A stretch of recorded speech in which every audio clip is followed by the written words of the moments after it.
دلوں سے نگار لگ تک السلام علیکم ورحمۃ اللہ وبرکاتہ صلی اللہ تعالیٰ علیہ وسلم۔ بغیر کسی تاخیر کے، کیونکہ فلم کا جتنا کوٹا تھا وہ میں نے پورا کر دیا۔ کچھ باتیں نظم میں کہہ دی، کچھ باتیں نثر میں کہہ کے میں اپنی بات ختم کروں گا۔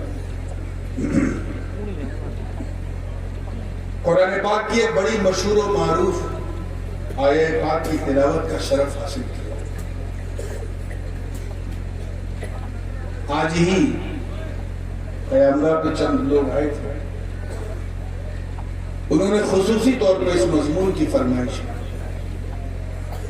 ایک تو ویسے ہی میں بیماری کی آزمائش میں تھا، اوپر سے فرمائش۔ بس اب آپ کا سہارا ہے، اگر آپ نے حوصلے سے سن لیا تو انشاءاللہ رات ڈھلتی رہے گی، نبی کی بات چلتی رہے گی۔ اے ایمان والو، ڈرو اللہ سے اور اس کی طرف وسیلہ تلاش کرو۔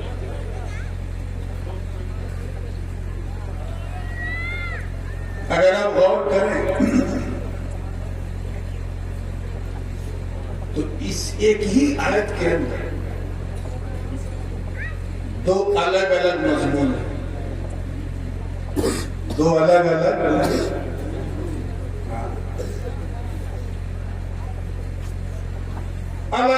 سندیش، الگ الگ پیغام۔ آسانی کے لیے عرض کروں بالکل شارٹیسٹ وے پاسبل سے، تو پہلا جو حصہ اس آیت کا ہے اس کا تعلق شریعت سے۔ ڈرو اللہ، have a fear of Almighty Allah all the time۔ اور دوسرا جو حصہ ہے کہ اس کی راہ میں وسیلہ تلاش کرو، اس کا تعلق شریعت سے تو ہے ہی ہے، لیکن طریقت سے، طریقت سے۔ شریعت نام ہے نبی کے ذریعے لائے گئے پیغام کو، ما جاء بہ النبی، جس کو کہا گیا تھا صلی اللہ علیہ وسلم، اس پر عمل پیرا ہے۔ یعنی نماز پڑھنا شریعت ہے، روزہ رکھنا طریقت ہے، شریعت ہے، حج کرنا شریعت ہے، زکوٰۃ دینا شریعت ہے۔ جو حرام ہے ان کو حرام سمجھنا شریعت ہے، جو حلال ہے ان کو حلال سمجھنا شریعت۔ اللہ کے حدود کی پاسداری کرنا، زور سے بولیے، کیا ہے؟ شریعت۔ ایک چیپٹر یہ، اور جب اس پر مکمل کھڑے اتر جاؤ تو یہ کافی نہیں۔ کافی ہوتا تو واو عطف کے ساتھ اس مضمون کو معطوف علیہ نہ بنایا جاتا، اور وہ یہ ہے کہ اللہ کی راہ میں وسیلہ تلاش کرو۔ Try to get closer to Almighty Allah. Take a daman of someone who will take you to the Allah. کسی ایسے کو اپنا ساتھی بنا لو جو تمہیں اللہ تک پہنچائے۔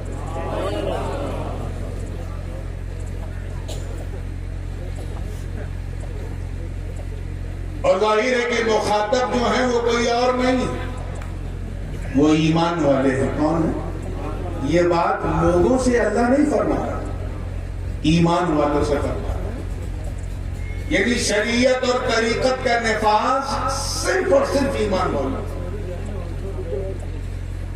مطلب وہ لوگ جو اللہ کی وحدانیت پر ایمان رکھتے ہیں، مصطفیٰ کی رسالت پر ایمان رکھتے ہیں، تمام نبیوں کی حقانیت پر ایمان رکھتے ہیں، تمام آسمانی کتابوں پر ایمان رکھتے ہیں، فرشتوں پر ایمان رکھتے ہیں، یوم الآخر پر ایمان رکھتے ہیں، حشر و نشر پر ایمان رکھتے ہیں، عذاب قبر پر ایمان رکھتے ہیں، جنت اور دوزخ کی صداقت پر ایمان رکھتے ہیں، قدر پر ایمان رکھتے ہیں۔ ان سے کہا جا رہا ہے کہ اے وہ لوگوں جو ایمان لا چکے ہیں، اب اللہ سے ڈرنا شروع کرو۔ یعنی تھیوری تو تم نے پکڑ لی ہے، اب پریکٹیکل ہے۔ اور اسٹوڈنٹس جانتے ہیں کہ کسی بھی سبجیکٹ میں کوالیفائی ہونے کے لیے جتنی تھیوری ضروری ہے اتنا ہی پریکٹیکل بھی ضروری ہے. ایک شخص تھیوری میں پاس ہو جائے پریکٹیکل میں فیل ہو جائے تو کبھی سول سروس میں نہیں آئے. تھیوری اور پریکٹیکل ضروری. کمپیوٹر چلایا کیسے جائے یہ کتاب سے سیکھو اور سیکھ کر کے انگلی چلا چلا کے اس پر عمل کرو تب جا کے تم سائنٹسٹ بنو. یہی مرضی ہے مولا کہ پریکٹیکل تو کرنا ہی. صرف تھیوری سے کام نہیں چلے گا اور پریکٹیکل نام ہے شریعت مصطفیٰ پر چلنے کا. ایک بات میں اور آپ کو بتا چلوں کیونکہ ماحول آج اتنی فرمائشیں ہیں کہ میں سوچ رہا ہوں کس مضمون کو لوں کس کو چھوڑوں مگر میں کوشش کروں گا سب کو تھوڑا تھوڑا ٹچ کریں. کچھ لوگ یہ سمجھتے ہیں کہ طریقت کافی ہے شریعت کافی نہیں. مارا 100 بار مارا. ہاتھ میں 10 انگلی میں انگوٹھی پہن لیا لمبے بال رکھ لیا بابا بنا. اور جب اسے کوئی پوچھتا بابا جی نماز پڑھو تو کہتے میں تو مسجد نبوی میں جا کے نماز پڑھتا ہوں. یا اللہ یہ کون سی نماز ہے جو ہم نے غوث پاک سے نہیں سنی, غریب نواز سے نہیں سنی, داتا لاہوری سے نہیں سنی, مخدوم سمنانی سے نہیں سنی, صوفی حمید الدین ناگوری سے نہیں سنی, حضرت بابا نادر شاہ سے نہیں سنی.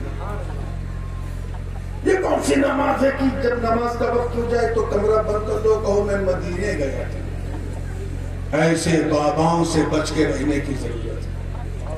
کہتے ہیں ہم طریقت والے. علماء بیٹھے اس لیے میں اس کی وضاحت کرتا چلوں. یاد رکھیے گا کہ شریعت اور طریقت حالانکہ بعد میں بدلیں لیکن میرے نزدیک عام خاص مطلق کی نزدیک ہر طریقت والا شریعت والا. زور سے بولیے اور آسان کر دو بالکل آپ کی اسکرین پہ کہ ہر صوفی مولوی ہوتا ہے. ہر صوفی مولوی ہوتا ہے لیکن ہر مولوی صوفی ہو یہ کوئی ضروری نہیں. یہ تو ہو سکتا ہے کہ بندے نے مدرسے کی روٹی کھائی ہے خانقاہ کا دلیا نہیں کھایا. لیکن یہ امپاسبل ہے کہ کسی نے خانقاہ کا دلیا کھایا ہو اور مدرسے کی عزت نہ کرتا. اس کو یوں سمجھے بالکل دودھ کا دودھ پانی کا پانی کردو پھر آگے بڑھنے میں آسانی. شریعت نام ہے سر کے بال. پیش کیجیے یہ بس سمجھانے کے لیے کہہ رہا ہوں شریعت کو سر کا بال نہ سمجھیے گا. جیسے گویا سر کا بال کیا اور طریقت نام ہے اس میں مانگ نکالنے کا. وہ جو پولیس نکالتے ہیں مانگ نکالتے ہیں. شریعت نام ہے بال رکھنے کا. طریقت نام ہے اس بال کو سنوارنے کا, اس کو نکھارنے کا, اس کو تیل وغیرہ لگا کے چمکانے کا, اس کو بالکل برابر رکھنے کا نام طریقت. یہ تو ہو سکتا ہے کہ سر پہ بال ہے مگر مانگ نہیں. لیکن کیا یہ ممکن ہے کہ سر پہ مانگ ہو اور بال ہی نہ ہو؟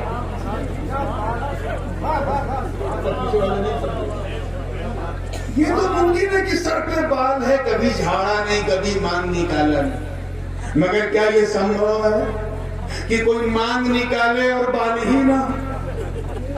تو یہ تو ممکن ہے کہ بندہ مولوی کبھی کسی فقیر کی خدمت میں نہیں بیٹھا. لیکن یہ امپاسبل ہے کہ کوئی صوفی ہو طریقت والا ہو اللہ کا ولی ہو اور جاہل ہو. یہ امپاسبل. یاد رکھنا ایک بات بہت کہی جاتی ہے اور دوسرے پرسپیکٹو میں کہی جاتی ہے کہ جاہل کبھی اللہ کا ولی نہیں ہوتا. کسی جاہل کے پیچھے مت جاؤ, جاہل اللہ کا ولی نہیں ہوتا. ادھوری بات کی جاتی ہے, پوری بات میں کرتا ہوں. بالکل بلا شبہ جاہل اللہ کا ولی بولیے نہیں ہوتا. لیکن اگر اللہ کا کرم کسی ان پڑھ کو, کسی جاہل کو, کسی اگیانی کو اپنا دوست اپنا ولی بنانا چاہے تو پھر اس جاہل کو جاہل رہنے نہیں دیتا. یہ اس کا کرم ہے کہ کب کسے کیا بنا. تو اب اگر کسی کو ولی سمجھو تو یہ بھی جان لو کہ یہ بندہ جاہل نہیں ہے. یہ فرش پر بیٹھ کے عرش کی صورت دیکھ رہا, یہ گھر میں بیٹھ کر لوح محفوظ پہ نظر رکھ رہا. یہ بالکل کلیئر ہو گیا کہ دو حصے.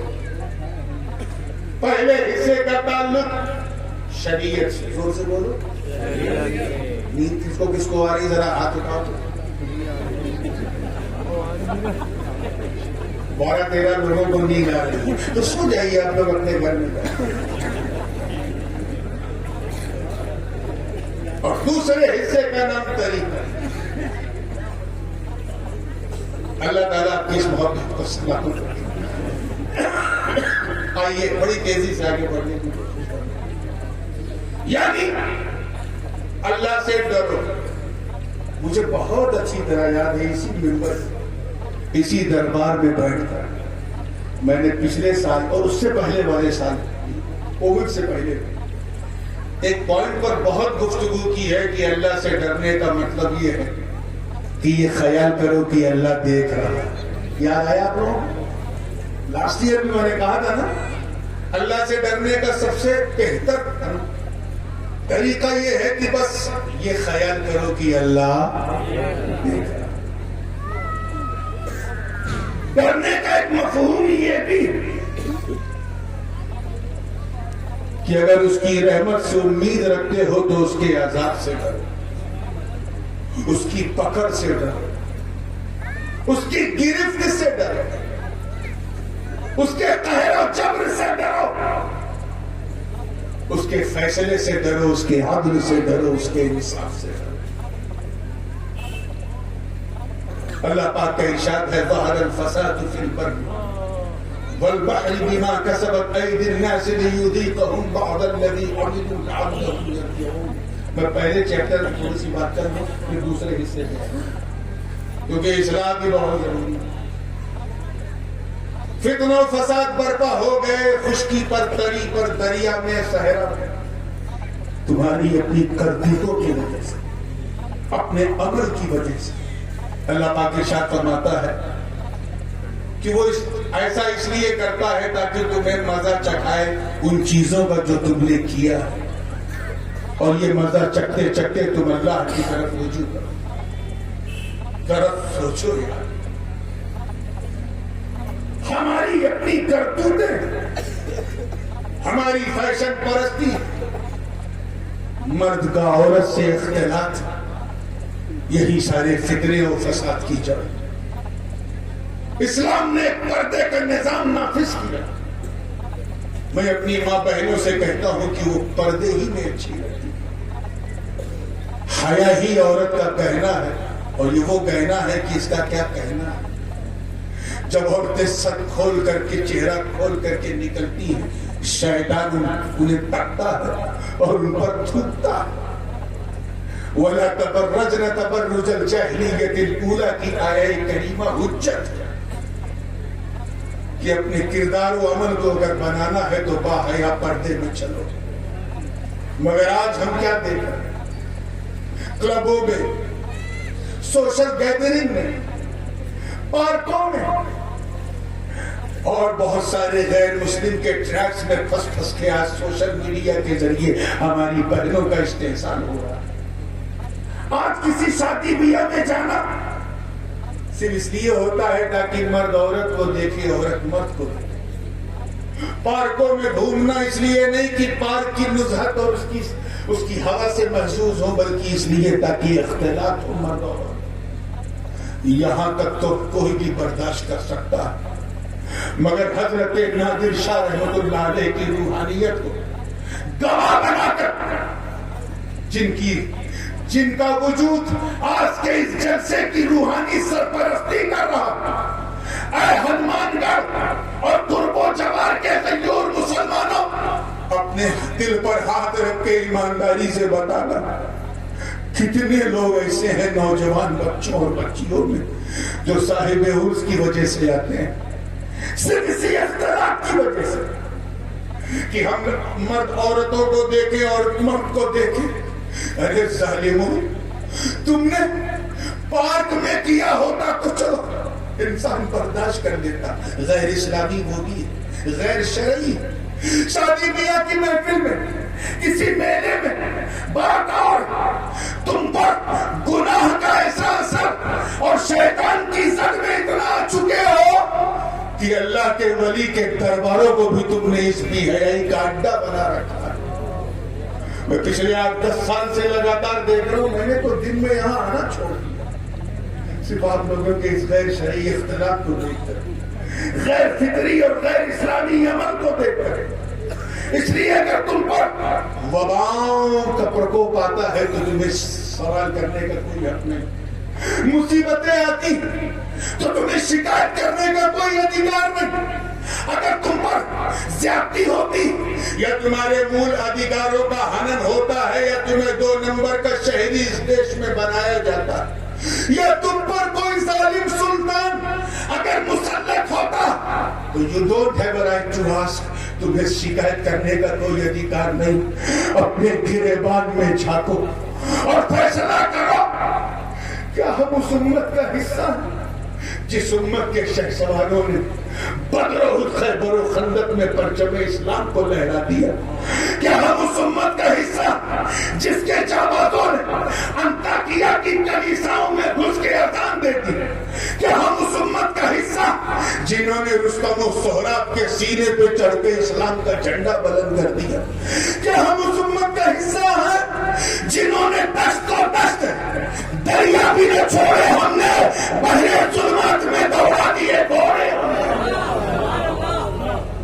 اس لیے سدھر جاؤ مسلمانوں. اپنے گناہوں کا گواہ شیطان کو تو بناتے ہو، اب اللہ والوں کو بھی بنانے لگے. تم پارک میں جا کے اپنے گناہ کا تم نے گواہ شیطان کو بنایا، تنہائی میں اپنے گناہ کا گواہ شیطان کو بنایا، ہم سفر اور حضر میں اپنے گناہ کا، اپنے پاپوں کا گواہ اور ساتھی تم نے شیطان کو بنایا. یہاں آ کر اگر تم حضرت نادر شاہ جیلانی کی روحانیت کو گواہ بناؤ گے ذرا سوچو تمہارا حال کیا ہوگا. اس لیے سدھر جاؤ. حضرت خواجہ حسن بصری کے ایک مرید آپ سے پوچھا کہ حضور یہ حجاج بن یوسف جیسا ظالم ہمارے سر پہ بیٹھا ہے جس کے ہاتھ صحابہ اور تابعین کے خون سے رنگے ہیں، حضرت یہ اللہ اسے ہٹا کیوں نہیں دے گا؟ اتنا ظالم کرو، اتنا بڑا بدماش، قاتل، مرڈرر یہ سلطان بنا ہوا ہے، ہم پہ حکومت کر رہا ہے. تو خواجہ حسن بصری نے سر اٹھا کے فرمایا ما جاء الحجاج الا بذنوبنا، کہ حجاج بن یوسف صرف ہمارے گناہوں کی وجہ سے. کوئی ظالم سلطان ہمارے سروں پہ مسلط ہے، اگر کوئی ہمارے حقوق کو پامال کر رہا، ہمارے سدھانتوں کے ساتھ کھلواڑ کر رہا، ہمارے مول ادھیکاروں کا ہنن کر رہا، ہمیں سازشوں کا شکار بنا رہا، تو نوجوانوں ہمیں سوال اور پرشن کرنے کا کوئی ادھیکار نہیں ہے. اب اگر اسے کرسی سے اتارنا تو تجھے تلوار نہیں، نیزہ نہیں، بھالا نہیں، بندوق نہیں، ارے تلوار نہیں، اپنے کردار سے اسے اتارو، ایسے بندے بن جاؤ کہ تمہیں دیکھ کر لوگ یہ کہیں کہ جب بندہ ایسا ہے تو مولا. اللہ سبحان اللہ. نعرہ تکبیر، نعرہ رسالہ، عرس نادری، تاج العلم. نماز پڑھو، روزہ بناؤ، علماء کی خدمت کرو، سیدوں سے محبت کرو، کسی سے بغض کینہ حسد نہ رکھو، اچھے پکے سچے مسلمان بن جاؤ گے تو صرف سچے معاشرے کا نہیں بلکہ ایک اچھے دیش کا نرمان ہوگا. ابھی میں ایک میگزین پڑھ رہا تھا آن لائن، لیکن میں بنگلور میں 5-6 دن پہلے کی بات ہے. اس میں ایک آرٹیکل ایک عرب کے بہت بڑے مشہور کاتب ہیں شیخ صالح، دبئی میں ہوتے ہیں، سنی. انہوں نے لکھا کہ آج سے 100-150 سال پہلے، زیادہ دور نہیں، صرف 1924 سے پہلے ٹھیک 100 سال پہلے، یعنی خلافت عثمانیہ کے ختم ہونے سے پہلے تک ہمارا عالم یہ تھا کہ ہمیں سچا کہا جاتا تھا. کیا کہا جاتا تھا؟ اگر کوئی ہمارا غیر مسلم بھائی شراب چھوڑ دے پینے سے تو اس سے لوگ کہتے تھے کیا بات ہے بھائی، تو نے شراب چھوڑ دیا، مسلمان ہو گیا ہے کیا؟ زیادہ دور نہیں، صرف 100 سال. اگر کوئی بہت ستیہ وادی ہو جاتا تھا، مسلمان نہیں ہے لیکن سچا ہے، تو لوگ اس کو شک کی نظر سے دیکھتے تھے کہ یار یہ ہر وقت سچ بولتا ہے، کہیں مسلمان تو نہیں ہو گیا. اگر کسی محفل میں عورتیں آ جائیں اور کوئی نوجوان جو مسلمان نہیں اپنی نظروں کو جھکا لے شرم سے، تو اس کے ساتھی کہتے تھے کیا بات ہے بھائی، نظر جھکا لی، مسلمان ہو گئے ہو گیا. صرف 100 سال پہلے ہماری یہ تصویر تھی. اور آج بدقسمتی سے اللہ ماشاءاللہ اللہ نے جنہیں محفوظ رکھا وہ اللہ والے، لیکن اکثر کا عالم یہ کہ جو سب سے زیادہ جھوٹ بولے وہی مسلمان، جو چھپ چھپ کے گناہ کرے وہی مسلمان، جو لوگوں کو دھوکہ دے وہی مسلمان، جو چند سکوں کے لیے غیبت کرے وہی مسلمان، جو سینے میں بغض حسد رکھے وہی مسلمان. ہم کیا تھے اور کیا ہو گئے. اس لیے اس عرس کو اگر اتہاسک بنانا تو آج اللہ والے کے دربار میں یہ ایک عزم مسلسل اور ایک ارادہ محکم کر کے اٹھو، ایک شپت لے کے کہ بابا آج سے ہم پکے مسلمان بن کے جئیں گے، اور ایسا جئیں گے کہ جب ہمیں کوئی چلتا پھرتا دیکھے تو یہ نہ کہے کہ مسلمان جا رہا ہے، بلکہ یہ کہے کہ چلتا پھرتا اسلام جا رہا ہے. اور جب یہ سب ہو جائے تب اللہ کی راہ میں وسیلہ تلاش کریں. ہاں یہ بہت ضروری، اسے عطف ہے، اور معطوف علیہ میں مغایرت ہوتی. اگر میں کہوں جاء زید و عمرو، میرے پاس زید، جانی زید و عمرو، میرے پاس زید اور عمرو آئے، تو اس کا مطلب کیا ہے کہ جو زید ہے وہ عمرو نہیں ہے، جو عمرو ہے وہ زید نہیں. میرے پاس حضرت یہ جناب کالو نیتا صاحب آئے اور ان کے ساتھ قاری صاحب. اگر میں کہوں تو آپ سمجھ جائیں گے کہ جو نیتا جی ہیں وہ قاری صاحب نہیں ہے، جو قاری صاحب ہے وہ نیتا جی نہیں. یہ فرق کس نے پیدا کیا؟ اور نے. کس نے؟ اور یہی اور قابل غور، یہی اور قابل غور، کیونکہ مغایرت پیدا کرتا. اللہ پاک نے فرمایا اللہ سے ڈرو اور اس کی راہ میں وسیلہ تلاش کرو. مطلب ایک چیپٹر یہ ہے کہ اللہ سے ڈرو، اور اس چیپٹر پر اگر اسے سونا بن گیا ہے، کندن لگانا ہے اس سونے پر، اسے چمکانا ہے تو اس کی راہ میں وسیلہ. وسیلہ بڑی عظیم نعمت ہے. اس بوڑھی رات میں کیا توسل بالعمل، توسل بالقول، توسل حسی، توسل معنوی، توسل روحی، یہ دلی حیدرآباد ہوتا تو میں بیان کرتا. میں بہت سمپل سی بات کر رہا ہوں. ابھی میں اسٹیج پہ چڑھا ہوں، آپ نے دیکھا ہوگا کہ میں کود کے نہیں چڑھا، سیڑھیوں سے چڑھا. کیسے چڑھا؟ یہ سیڑھی وسیلہ بنا. کیا بنا؟ نیچے سے اوپر آنے کے لیے وسیلہ بہت ضروری ہے. خیر یہ تو زیادہ اونچا نہیں تھا، تو 4-5 زینے نے ہمیں یہاں پہنچا دیا. اگر ہمیں 2-3 مالا بلڈنگ میں چڑھنا ہے تو لمبی سیڑھیوں کا وسیلہ ہے کہ نہیں بولے؟ اور اوپر جانا پڑے 10 مالے کی بات ہے. کس چیز کا وسیلہ؟ یہ لفٹ کا وسیلہ، ایلیویٹر کا وسیلہ. ٹھیک ہے.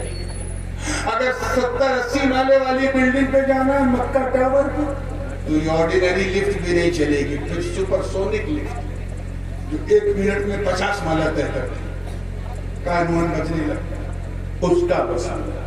ٹھیک کہہ رہا ہوں؟ آپ بولیے، کیونکہ یہ سبجیکٹ مدرسے میں نہیں پڑھایا جاتا، اس میں ہم روز زیادہ آپ کی جانکاری.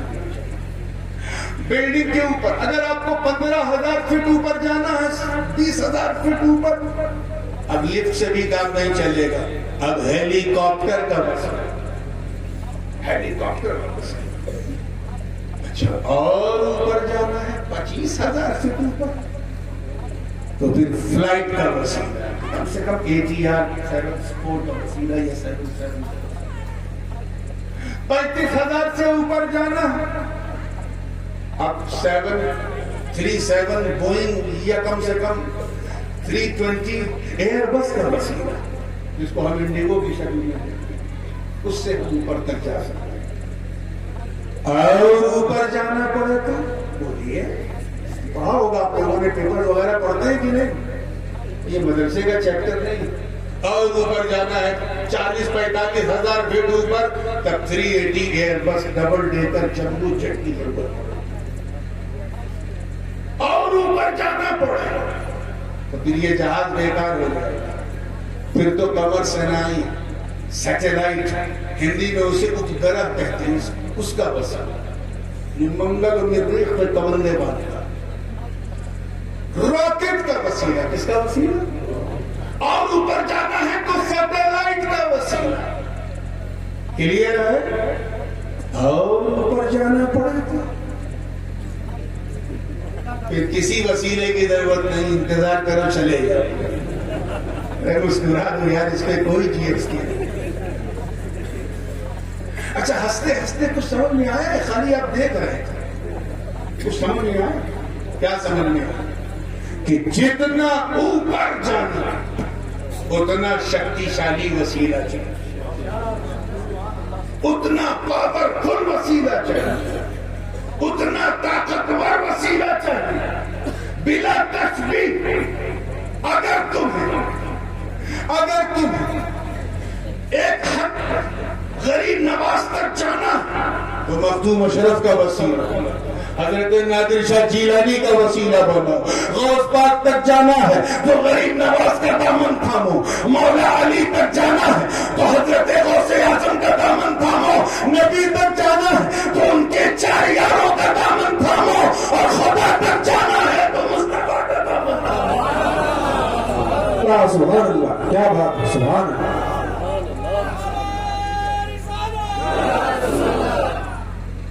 مل نہیں سکتا خدا ان کا وسیلہ چھوڑ کر. غیر ممکن ہے کہ چڑھیے چھت پہ سینہ چھوڑ کر. ایک اسٹیج پہ بغیر زینے کے ہم نہیں آ سکتے، اور اللہ تک بغیر مدینے کے. اپنی کھوپڑی کی اصلاح کرو. یہ عالم امر نہیں ہے جہاں ہم ہیں، یہ عالم سبب. یہاں اللہ تعالیٰ نے ہر چیز کے لیے اسباب بنائے ہوئے. بلا شبہ فاعل حقیقی وہی ہے، لیکن اس نے کارن بنایا، سبب سے مسبب کیا. جیسے زمین سے بخار اٹھا، ہواؤں میں گیا، خلاؤں میں گیا، H2O کا فارمولا تیار ہوا، اس سے بادل بنا، بادل سے بارش ہوئی. جب بارش ہوئی تو سائنسداں نے کہا بادل نے برسایا، مسلمان نے کہا اللہ نے برسایا. برسانے والا وہی، لیکن اس نے ایک سبب بنا. ہم پچھلی دنیا میں تھے، وہاں سے چل کے باپ کی سلب میں آئے تو اس نے سبب بنایا امر رب. باپ کی سلب سے چل کے ماں کے پیٹ میں آئے، سبب بنایا نکاح. ماں کے پیٹ سے چل کے اس دنیا میں آئے تو اس نے سبب بنایا درد زہ پرسوں پیڑا. اس دنیا سے چل کے قبر میں جائیں گے، اس کا سبب اور کارن اس نے کیا بنایا؟ قبض روح.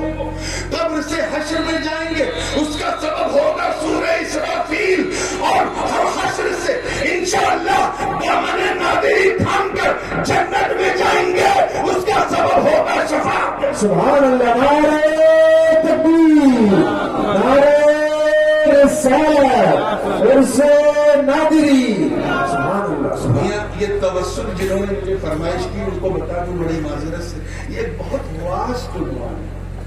توسل کیا ہے؟ توسل حسی کیا ہے؟ توسل بالقول کیا ہے؟ توسل بالعمل کیا ہے؟ توسل بالفعل کیا ہے؟ وغیرہ وغیرہ. اسے جانا صرف اتنا بتاتا چلا کہ مفسرین کی ایک بہت بڑی جماعت نے کہا اور اس پر ہمارا بھی ایمان ہے، یقین ہے کہ توسل نام ہے اعمال صالحہ. غور سے بولیے، اور آسان کرنا پڑے گا آپ کے لیے. ہمارے اچھی کرتوتوں کا، ہمارے اچھے کاریہ کا، اسی کا نام کیا ہے؟ وسیلہ. نماز پڑھنا عمل خیر ہے تو یہ بھی وسیلہ ہے. روزہ، حج، زکات، یہ سب اچھے اچھے کام ہے، یہ سب اللہ کی بارگاہ میں کیا ہے؟ مگر یار ایمانداری سے بتانا پورے یقین کے ساتھ کہ آپ نے جو نماز پڑھی، آپ کو یقین ہے کہ یہ نماز قبول ہو گئی؟ بولو، شرماؤ نہیں، بولو. اللہ کی شان پر، اس کے عدل پر منحصر ہے کہ وہ اسے قبول کرتا ہے کہ نہیں. اگر کر لے تو اس کا فضل ہے، نہ کرے تو اس کا عدل ہے. آپ نے ایک ایک بھائی اکٹھا کیا، حج کیا، دعا مانگی، مونا مزدلفہ کو عرفات، ہر طرف دوڑے گھومے. آپ کو یقین ہے کہ آپ کا حج قبول ہو گیا. فرض تو ادا کر دیا، قبولیت کے دستے قدرت میں. اللہ قبول کرے تو اس کا فضل ہے، اس کی دیا ہے، نہ کرے تو اس کا فیصلہ. ہم نے محتاج کی ضرورت کو پوری کیا، زکات دے دیا، نیک کام کیا. یقین ہے کہ یہ زکات قبول ہو گئی؟ بولو زور سے. ارے جیسے 11 بجے بول رہے تھے یار. ہاں صبح جاگنا ہے نا، ذرا بھی جاگ جا. یقین ہے؟ یہاں کا اجالا نہ دیکھو، یہاں نور ہے. وہ یہ لائٹ جلوائے گے نیتا جی، یہ لائٹ سے فائٹ کرنا ہوگا، تھوڑا جلوا دیں. ہاں لائٹ کرو تاکہ نائٹ اچھی ہو جائے اور اس سے میری فائٹ بھی اچھی ہو جائے. توجہ ہے آپ لوگوں کی؟ پورے حوصلے کے ساتھ. یقین نہیں کہ اللہ نے قبول کیا. ایسے ہی روزہ،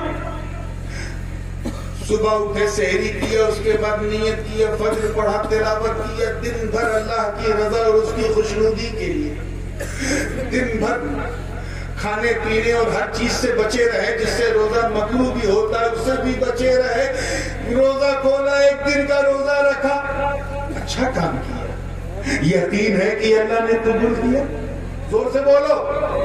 نہیں، ہمارا کام ہے صرف کرنا. قبول کرنا یہ اللہ کی شان. وہ قبول کرے نہ کرے اس کی شان ہے، ہمارا کام ہے کرنا.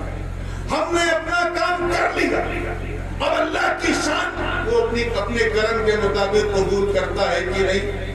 تو اگر میں کہوں آسانی کے لیے تو اس میں شنکا ہے، شک ہے. اللہ قبول کرتا ہے کہ نہیں؟ عبادت تو اچھی ہے مگر اس کی قبولیت مشکوک ہے. کیا ہے اس میں شک؟ اب مجھے بتا، اللہ کے نبی صلی اللہ علیہ وسلم مشکوک ہیں یا مقبول؟ اللہ کی بارگاہ میں مقبول. بولو زور سے، ذرا زور سے بولو. مقبول.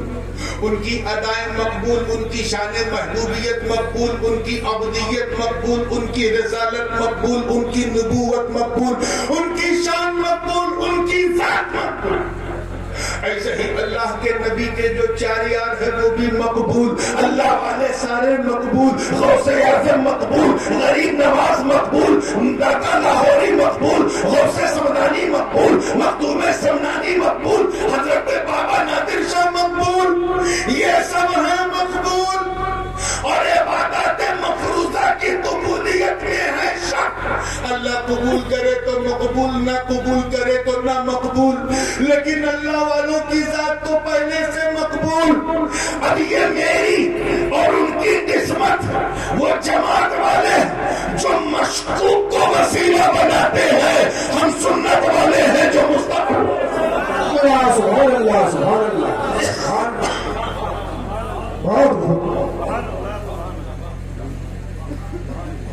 توسل کے لیے بہت ضروری ہے کہ ہر نیک کام کو وسیلہ بنائے.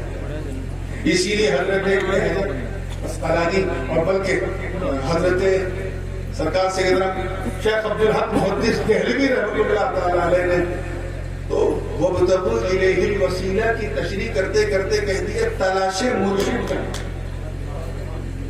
تلاش مرشد کا نام ہے ابتغاء وسیلہ.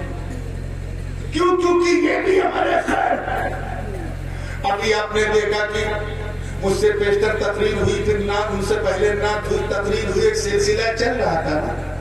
یہ بکواس چیزیں تھی، اللہ کی پسندیدہ چیزیں تھی. ہمیں تو جو پسندیدہ ہے وہی تو مقبول، وہی تو عمل خیر ہے. ہم نے غریب کو کھانا کھلایا، عمل خیر ہے، اچھا کام ہے. بیوہ کو سہارا دیا، اچھا کام ہے. یتیم کے سر پہ ہاتھ رکھا، اچھا کام ہے. جلسہ کیا، اچھا کام ہے. ہر اچھا کام وسیلہ ہے. زور سے بولو کیا ہے؟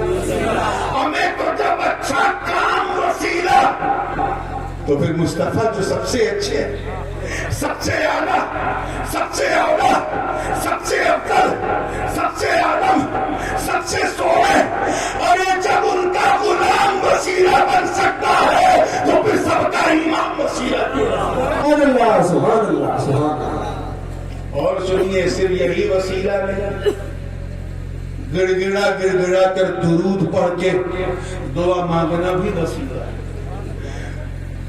آپ نے دیکھا ہوگا اہل سنت کا طریقہ، دعا سے پہلے درود پڑھتے ہیں، پھر دعا کے بعد درود. کیوں؟ کیونکہ ہم جانتے ہیں کہ ہماری دعا پتہ نہیں قبول ہو یا نہ قبول ہو، لیکن اللہ کا وعدہ ہے درود ضرور قبول ہو. تو پہلے درود پڑھ دو، پھر دعا، بعد میں درود پڑھ دو.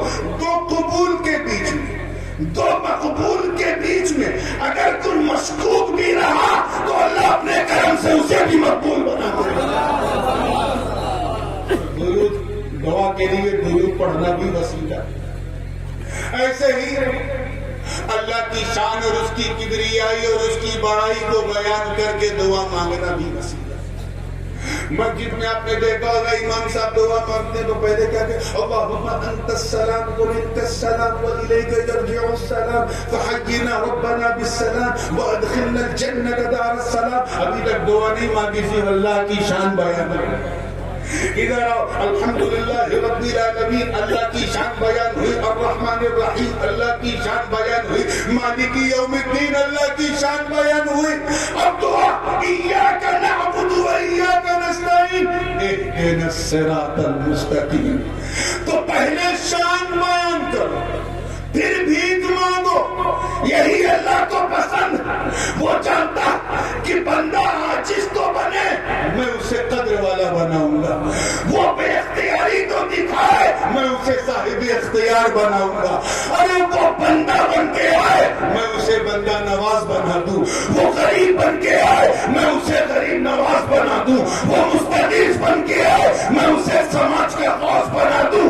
وہ خادم بن کے آئے، میں اسے مخدوم بنا دوں. اور اگر وہ مرید بن کے آئے تو میں اسے اس کے پیر کی مراد. سبحان اللہ، سبحان اللہ، سبحان اللہ. بات سمجھ آ رہی؟ یہ بھی وسیلہ. اور بہت ساری اس طرح کی مثالیں. مینا مزدلفہ عرفات، نہ مینا اللہ ہے، نہ مزدلفہ اللہ ہے، نہ عرفات اللہ ہے، نہ کعبہ اللہ ہے، نہ ملتزم اللہ ہے، نہ رکن یمانی اللہ ہے، نہ رکن شامی اللہ ہے. یہ سب غیر اللہ ہے. کیا ہے؟ صفا مروہ کے درمیان سعی، ایک پہاڑ سے دوسرے پہاڑ. یا اللہ یہ کیا؟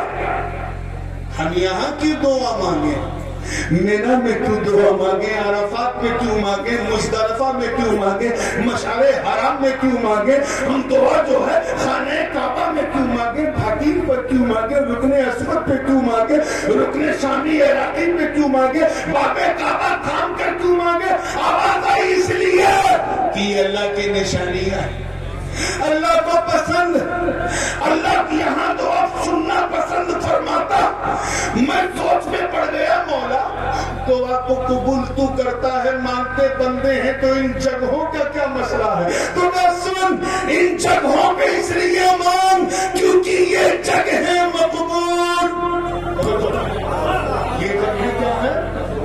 مقبول ہے. ارے جب مقبول جگہ پہ کھڑا ہو کر تو اپنے گنہگار ہاتھوں کو اٹھا کر آنسوؤں سے اشک کا دریا بہائے گا تو یہ جگہ اتنی مقبول کہ میری دعائیں بھی مقبول. سبحان اللہ، سبحان اللہ، سبحان اللہ. یہ بھی وسیلے کا ہے. ہمیں ذرا سوچو، مینا سے جب دعا مانگنا اللہ کو اتنا پسند کیونکہ وہ مقبول چلے گا. مزدلفہ مشعر حرام اذا افضتم من عرفات فاذكروا الله عند المشعر الحرام واذكروه كما هداكم. جب وہاں اللہ کا ذکر کرنا دعا مانگنا اللہ کو پسند ہے کیونکہ جگہ مقبول. زور سے بولو. جب عرفات سے کھڑے ہو کے ربنا ظلمنا انفسنا وان لم تغفر لنا وترحمنا لنكونن من الخاسرین یہ کہنا اللہ کو پسند ہے کیونکہ جگہ مقبول.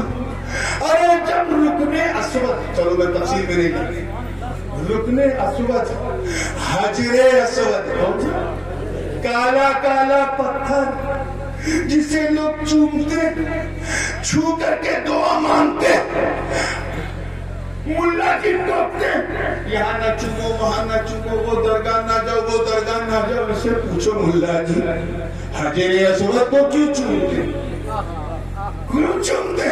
اس کو اس لیے چومتے ہیں کیونکہ اس میں نبی کا لب لگا ہے. لب سمجھے, لب سمجھے, ہوٹ. اس لیے ہم چومتے ہیں کیونکہ نبی کا اس میں لب لگا ہے, اسے نبی نے چوما. میں نے کہا اچھا لب لگا, توجہ, لب لگا اس لیے تو اسے چومتا.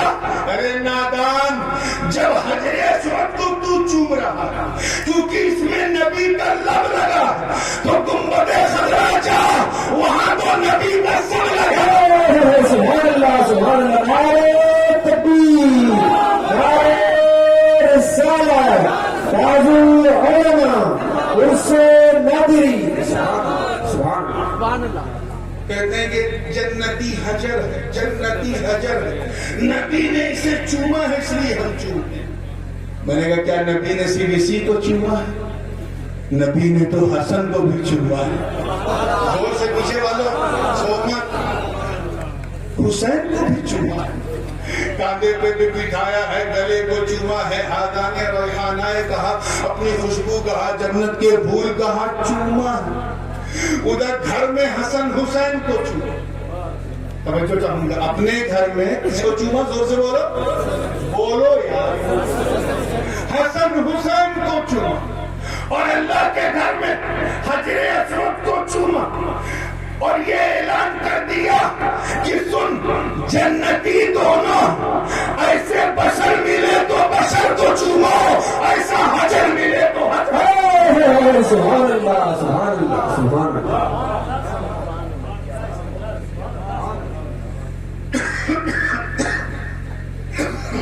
اب یہ تھوڑی, حالانکہ ابھی تمہارے توسل کے عنوان صرف شروع کیا, لیکن اب بات کو میں ایک واقعے پہ ختم کر دیتا ہوں, پھر کبھی اگلی بار مجھے یاد دلائیے گا یہی توسل کا عنوان تمہیں ذرا تفصیل سے کھل کے بیان کروں گا. ایک توسل بالعمل کی ایک مثال, قول کی بہت مثال ہے.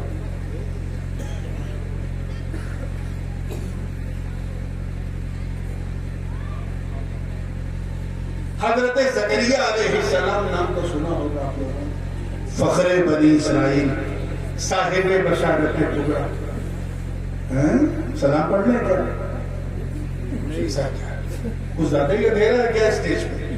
دکھ رہا ہوں میں. ہاں ٹھیک ہے, آخری بات ہے, اور یہ وہ بات ہے کہ اسی میں ساری رات کا سب کچھ اسی میں چھپا ہوا. حضرت زکریا علیہ السلام اللہ کے نبی, اور بعض روایات میں آپ کو رسول بھی کہا, نبوت میں کوئی مسئلہ نہیں, کوئی شبہ نہیں, صاحب بشارت, فخر بنی اسرائیل, مبلغ شریعت موسیٰ.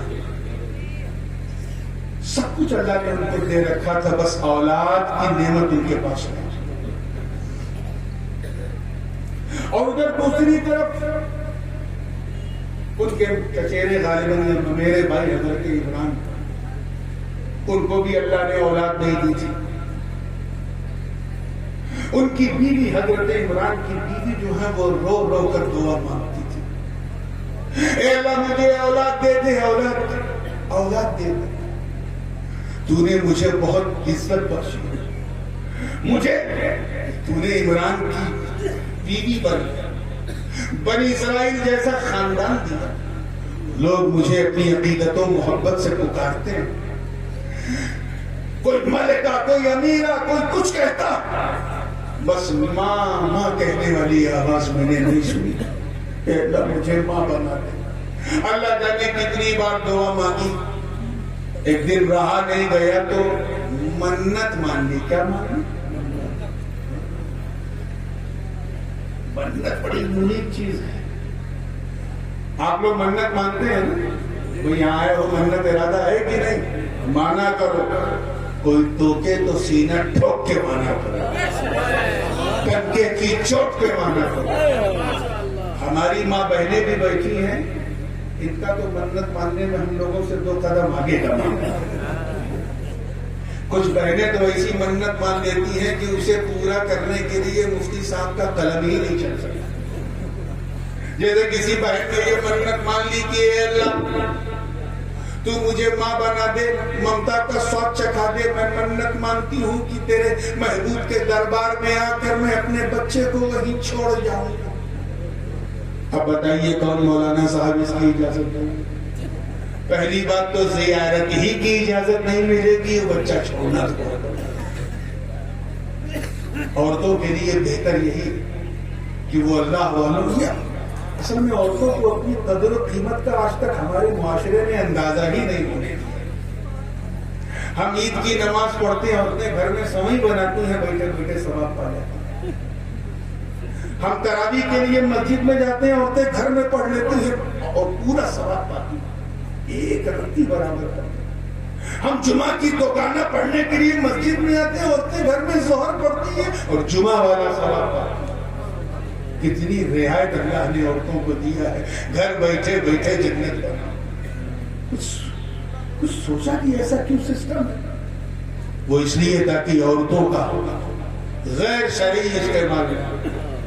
آج جس طرح سے ہمارے معاشرے میں صابن, تیل, گھی, مکھن, بریڈ سب کی پروڈکٹس پر ہمارے عورتوں کی فوٹو لگا کے عورتوں کو بازار کا ماڈل بنایا. الحمدللہ ہماری اسلامی معاشرے کی خواتین بہت حد تک محفوظ ہیں, اور وہ تو بالکل محفوظ ہیں جو پردے میں رہتی ہیں. اپنے آپ کو پردے میں رکھو میری بہنیں, اور جلسہ جلوس میں اس اہتمام کے ساتھ آؤ کہ کم سے کم بیچ میں ایک ایسا پردہ ہو کہ نہ مرد تمہیں دیکھے نہ تم مرد کو دیکھو. تمہیں وہیں بیٹھے بیٹھے پورا ثواب ملے گا. بزرگوں کے عرس میں عورتوں کا آنا اگر شرعی تقاضوں کے ساتھ ہے تب تو ایک صورت بن سکتی ہے, ورنہ کوئی چارہ نہیں, کوئی عالم اجازت نہیں دے. اب ایک عورت نے منت مان لی, بچہ چھوڑ جاؤں گا. کچھ سرگیرے لوگ ایسے ہیں جو یہ کہتے ہیں کہ یہ منت مان رہا ہے, لگتا بریلوی ہے کیا, یہ کیا منت. اگر ایسی کوئی بکواس کرے تو اس سے کہہ دینا کہ منت ماننا بدعت نہیں بلکہ حضرت مریم کی ماں کی سنت. سنت سب کچھ جناب مریم کے پاس تھا, ان کی ماں کے پاس.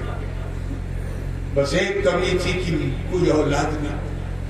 ایک دن دعا مانگتے مانگتے منت مان لی, ایک نظر مان لی, اور اس نظر کا ذکر قرآن پاک میں اللہ پاک کیوں فرماتا ہے, وَإِذْ قَالَتِ امْرَأَتُ عِمْرَانَ رَبِّ إِنِّي نَذَرْتُ لَكَ مَا فِي بَطْنِي مُحَرَّرًا فَتَقَبَّلْ مِنِّي.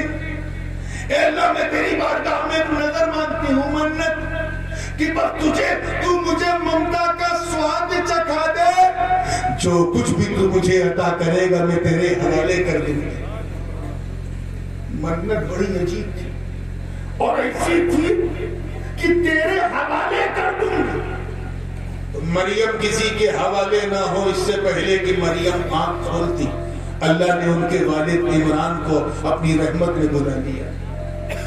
حضرت مریم کی ماں ابھی دودھ پلا رہی ہیں, انہیں بھی اندازہ کہ ایک دن دودھ پلانے کی مدت ختم کر کے میں بھی روانہ ہو جاؤں گی, کیونکہ میری منت ہی ایسی ہے. لیکن میں اپنی بیٹی کو وہاں لے کے نہیں جا سکتی. یہ تو خانقاہ کے تقاضوں کے خلاف ہے, یہ شرعی تقاضوں کے خلاف ہے. اور وہاں جو بڑے بڑے رہبان و حواریون ہیں وہ تو اجازت بھی نہیں دیں گے. اتنی بڑی دنیا اور میری بچی اکیلی رہے گی. قرآن پاک نے اس منظر کی یوں منظر کشی کی ہے فلما وضعتها قالت رب انی وضعتها انثى والله اعلم بما وضعت وليس الذكر كالانثى وانی سميتها مريم وانی اعيذها بك وذريتها من الشيطان الرجيم فتقبلها ربها بقبول الى اخر الايه. گود میں لیا دیکھا کہ اللہ یہ تو بیٹی ہے. ادھر صرف 2 منٹ باقی ہے. یہ تو بیٹی ہے. مولا بیٹا ہوتا تو مجھے کوئی تکلیف نہ ہوتی, سہارا مل جاتا, مگر آج اس کا بابا نہیں ہے, کل اس کی ماں نہیں ہوگی, یہ بیٹی اکیلی رہے گی, کیا کروں. اللہ نے حکم دیا اپنے نبی زکریا کو, اے زکریا جا میری مریم کے سر پہ تو اپنی شفقت کا ہاتھ رکھ دے. حضرت زکریا نے کہا بیٹی میں میرے پاس کوئی اولاد نہیں, تیرے پاس بابا نہیں ہے, میرے پاس بیٹا نہیں ہے, کیا میں تجھے اپنی لبالت, اپنی دتک پتری, اپنی بیٹی بنا لوں. حضرت مریم مسکرا کے جناب زکریا کے ساتھ چل پڑی اور خانقاہ کے پیچھے اس بلندی پر ایک مٹی کے ٹیلے پر حضرت مریم کی خانقاہ بنائی. کیا بنائی؟ ایسے نہیں, منہ سے بولو, کیا بنائی؟ خانقاہ بنائی. خانقاہ سمجھتے ہیں نا, کچھ لوگ خانقاہ کو خامخواہ سمجھتے ہیں. میں کہتا ہوں اگر ایسا کوئی سمجھنے والا ہو تو اسے بتا دینا کہ اس کا اس دنیا میں رہنا ہی خامخواہ, جو خانقاہ کو خامخواہ سمجھتے ہیں. محراب مریم بنی, خانقاہ مریم بنی, اور حضرت زکریا نے فرمایا بیٹی میں تیرا باپ تو نہیں لیکن باپ جیسا, تجھے کوئی بھی ضرورت ہوگی مجھ سے مانگنا. یہاں تو عورت ہے اس لیے میں تجھے اجازت نہیں دیتا باہر نکلنے کی, اسی کے اندر رہنا, جو بھی کھانے پینے کی ضرورت ہوگی میں دوں گا. قرآن پاک نے اس منظر کی یوں منظر کشی کی, کلما دخل علیہا زکریا المحراب وجد عندها رزقا. جب جب زکریا خانقاہ مریم میں جاتے تھے بے موسم پھل پاتے تھے. کیا پاتے تھے؟ بے موسم پھل سمجھتے ہیں نا. ابھی آم کا موسم شروع ہونے والا ہے, لیکن دسمبر میں اگر کوئی آم, لکھنؤ کا دسہری یا بنارس کا لنگڑا یا پنجاب کا چوسا یا گجرات کا جو ہے وہ کیسر, بمبئی کا آپوس اگر کوئی دکھا دے بھولا بھولا تو میں سمجھتا ہوں دیکھ کے منہ میں اتنا پانی آ جائے گا جتنا اس آم میں نہیں ہے. کیوں؟ کیونکہ بے موسم, اور جو چیز بے موسم ہوتی ہے تو بہمولیہ ہوتی ہے, قیمتی ہوتی ہے. آلو کے موسم میں گوبھی دیکھ رہے, گوبھی, چاول کے موسم میں گیہوں, گیہوں کے موسم میں دھان, کھجور کے موسم میں انجیر, انجیر کے موسم میں کھجور, بے موسم پکوان, بے موسم کھانا پینا دیکھا.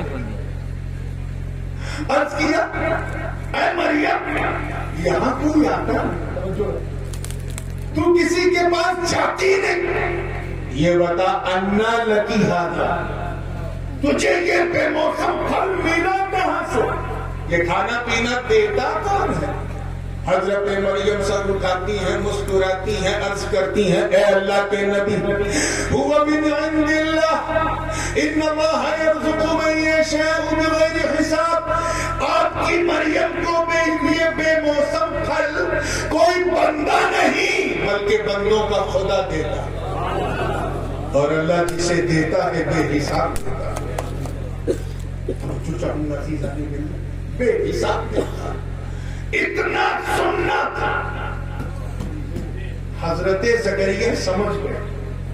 آپ سمجھے کہ نہیں؟ وہ سمجھ گئے کہ مریم کوئی سادھارن بچی نہیں ہے. وہ سمجھ گئے معمولی نہیں, غیر معمولی ہے. یہ سادھارن نہیں, اسادھارن ہے, ایکسٹراڈینری ہے. اس کے لیے تو عرش سے مائدہ اترتا ہے, دستخانے نعمت اس کے لیے بچھائے جاتے ہیں. حضرت زکریا کی عمر لگ بھگ 75-80 سال کی تھی, بوڑھے تھے. ان بے موسم پھلوں کو دیکھا, خانقاہ مریم کو دیکھا, ایک امید کی کرن جگمگانے لگی. اندر ہی اندر ایک خواہش تمنا لینے لگی. وہ تمنا زبان حال پہ آئی, سوچنے لگے اے اللہ تو تو اپنی مریم کو اگر اس خانقاہ مریم میں اپنی مریم کو بے موسم پھل دے سکتا ہے تو اللہ اس بوڑھے زکریا کو بے موسم بیٹا دے دے. دعا مانگی حضرت زکریا بے موسم بیٹا دے دے. ہنالک دعا زکریا ربہ. وہاں سے زکریا نے اپنے رب کو پکارا. عرض کیا رب هب لي من لدنك ذرية طيبة انك سميع الدعاء. اے اللہ تو اپنے کرم سے مجھے ایک نیک بیٹا دے دے, بے شک یہ دعا سننے والا ہے. ابھی دعا مانگ رہے ہیں, ابھی آخر دعوانا کر کے دعا فنش نہیں کی تھی, ابھی مصلی دعا کو سمیٹا نہیں تھا, ابھی لب زکریا ہل ہی رہے کہ ہاتف غیبی سے آواز آئی. اللہ نے جبریل کو روانہ کیا. فنادته الملائکہ وهو قائم يصلي في المحراب ان الله يبشرك بيحيى مصدقا بكلمة من الله وسيدا وحصورا ونبيا من الصالحين. اعلان کرتے ہوئے جناب جبریل خانقاہ مریم کے گرد جھوم رہے اور اپنی جماعت کے ساتھ کہہ رہے ہنیئا لک یا زکریا مبروکا بک یا زکریا. اے زکریا خانقاہ مریم کی شان میں آپ نے صرف لب ہلایا تھا, بیٹا مانگا تھا. بیٹا اے اللہ نے تو اس کا نام یحییٰ رکھ کے آپ کو دے دیا.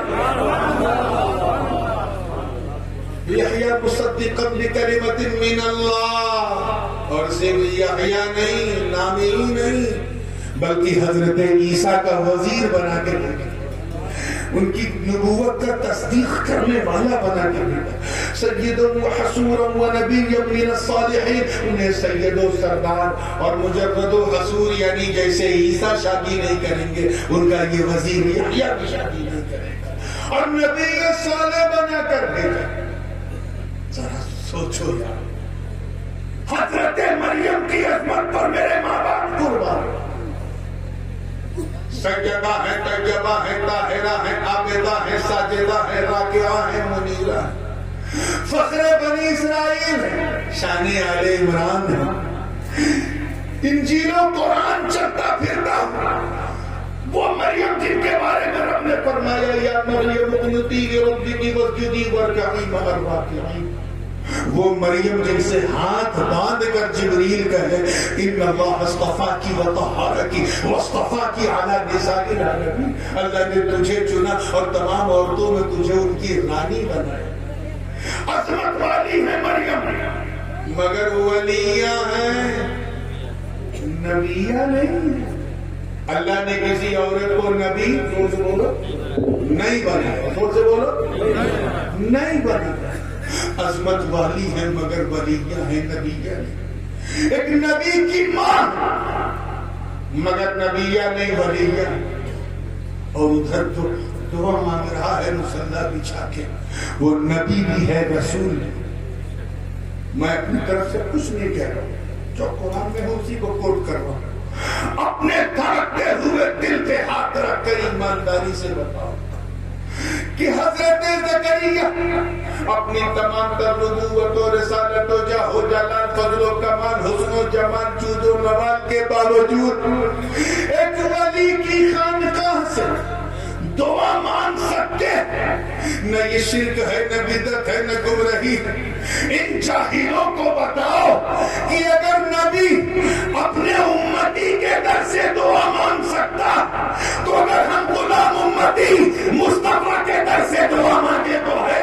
سبحان اللہ, سبحان اللہ, سبحان اللہ. ہمیں جب محراب مریم کا یہ عالم ہے, کاش کی بات میں 11 بجے کہتا تو لیکن پھر جب محراب مریم کی عظمتوں کا یہ حال تو پھر محراب نبوی کا. ارے وہ محراب مریم جہاں چند فرشتے اترتے تو وہ چڑھائی ہو جائے کہ ادھر لب ہی لے ادھر سب ہی لے. ہمیں جب چند فرشتوں کے آنے سے مریم کے محراب کا عالم یہ ہے تو میرے نبی کا وہ گنبد خضرا جہاں چند نہیں بلکہ 70,000 فرشتے صبح و شام آتے جاتے ہیں وہاں کی برکتوں کا عالم کیا. سبحان اللہ سبحان اللہ سبحان اللہ. نعرہ تکبیر، نعرہ رسالت، عظمت مصطفیٰ، عرس نادری، تاج العلماء. ہم یہاں ہیں ہاتھ اٹھانے کے لیے آئے. ہم جانتے کہ ہمارے ہاتھ گندے ہیں، زبان ناپاک ہے، لیکن یہ دربار ایسا ہے کہ اگر یہاں لب ہل گیا تو انشاءاللہ وہاں سب ہل جائے گا. حضرت نادر شاہ کی نسبت کا فیض لوٹو اور سکون سے سو جاؤ. الارم لگا کے اس یقین کے ساتھ کہ فجر کی نماز نہ چھوٹے. اللہ پاک ہم سب کو سچا، پکا، نسبتی، سنی، صحیح العقیدہ مسلمان بنائے رکھے. وآخر دعوانا الحمدللہ رب العالمین.